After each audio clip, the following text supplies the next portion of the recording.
Welcome back to my channel. This is Riyadh Vlogger all the way from Saudi Arabia. So ngayon guys, na-miss nyo ba mag-road trip at mag-food trip? Syempre, samahan niyo ako mag-explore sa Chinua Chinese Restaurant.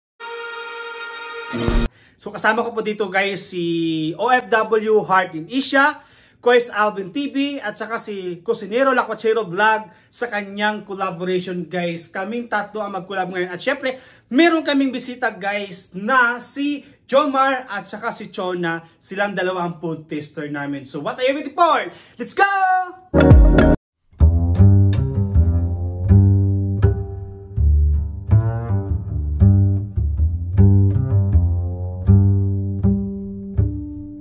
Guys, nakarating na kami dito sa Chinua Chinese Restaurant. Pero bago ang lahat, siyempre, nagkanya-kanyang diskarte muna ang mga vlogger dito ngayon sa highway. So, si Kois Alvin TV at saka si OF.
ikaw ba ay natatakam na? So, tara, simulan na natin. Ito na pala kami guys, so nakikita mo sila ang maging kasama namin dito sa aming food trip. Good afternoon everyone.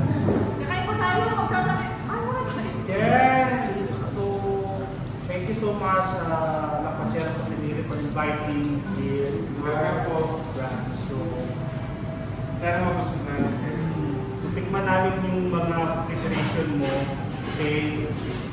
So start tayo sa dumpling. Ito yung aming shrimp dumpling. Homemade din kami gumagawa. Everybody, do you know how to use this kind of a stick? Chopstick. I'm just joking. Of course I know how. So, full taste tayo ng dumpling nila. So, ang dumpling pala, We call it ano ba siya? agaw. Sharp. It's agaw. Agaw means it's made from potato starch and shrimp. Wow. So si agaw kasi is clear yung wrapper niya. Wow. That's Si nice. shumai, siya yung opaque or yung hindi translucent yung bagay. But translucent siya, tapos shrimp, agaw siya. Yan po yung sauce. Ikaw. Meron din po. Hey. Wow. Sarap siya. Ang sauce niya, Ang sauce niya is combination siya ng lemon, soy sauce, sesame sauce. Tissue.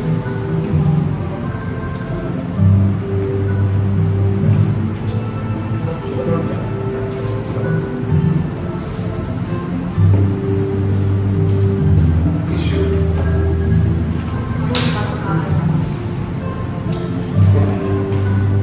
Next is sushi namin. pwede kayo magtanong. Ako, Hindi ka talaga abing na gumamit ng stock. Eh, no. Ito lang ba kayo ng But before anything else, I would like to thank Parang meron siya, ano, Cosinero for inviting us here.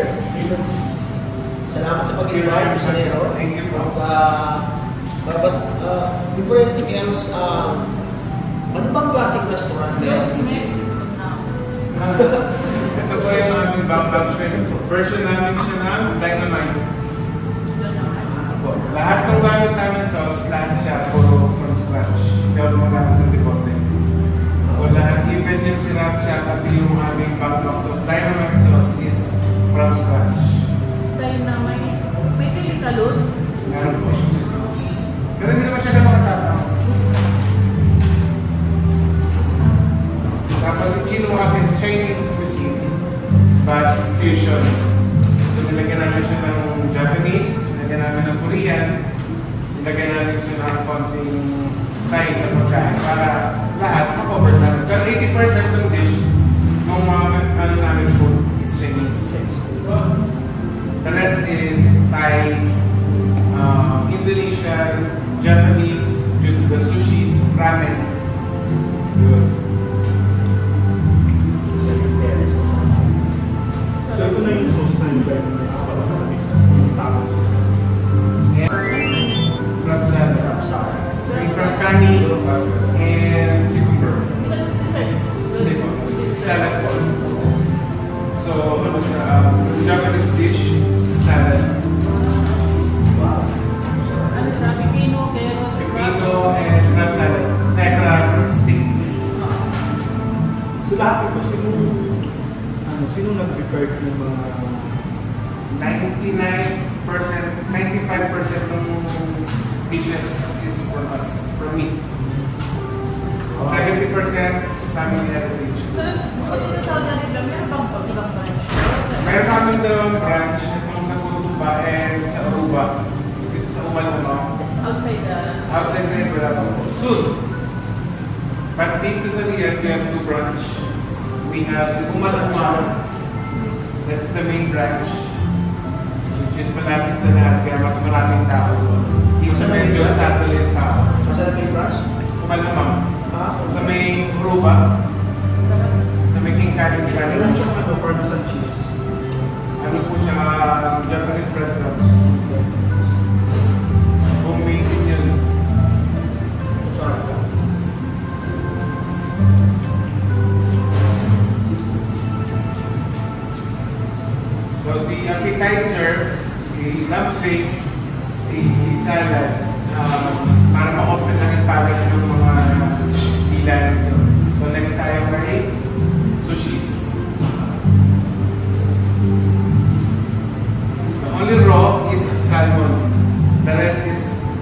to eat. The rest is cooked, like the chinomalaba, that is salmon, mango, cucumber, and avocado, deep fried. Then we put 3 kinds of sauces. There is dynamite sauce, wasabi sauce, and teriyaki sauce. So you can try it. It's deep fried. Crazy California. Crazy California. So, gaano katagal itong ginagawa ng shrimp dynamite? Dynamite shrimp, coated na siya. It's pre-prepared, and then we're just going to fry it. And then serve it to the customers. Sa lahat ng mga nunod sa akin, sino ang pinakamatagal prepare? Basically sushi. The rest is ready to cook. It's all pre-prepared, and then we will just saute and then cook it when orders there. It's freshly cooked everything.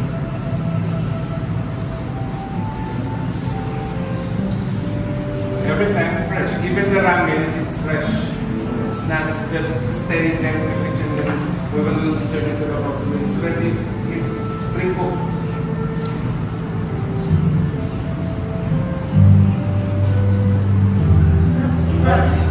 Favorite Crab salad. That is our best seller. Crab salad. What? Parang buhay yung tema. What is that? Yeah. Salmon chilled. Bakit? So nag-open din kayo ng catering? We are open for catering. It depends on the packages. Offices, like for example, for meetings or symposiums for the hospitals. But basically, limited. Because we wanted to still preserve the quality of the food, not just putting it in a buffet. So we're still preparing things that we can still serve the food freshly.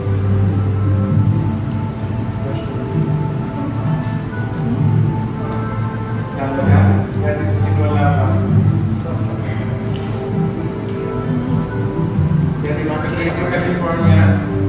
This is crispy salmon. Pero parang gusto ko. Crazy in love. Crazy in love. Saliva. Ito po, chinomalaba. Yung lava. It's spicy, that's why I call it lava. Saliva. Like the volcano. Sarap. It's like the volcano lava.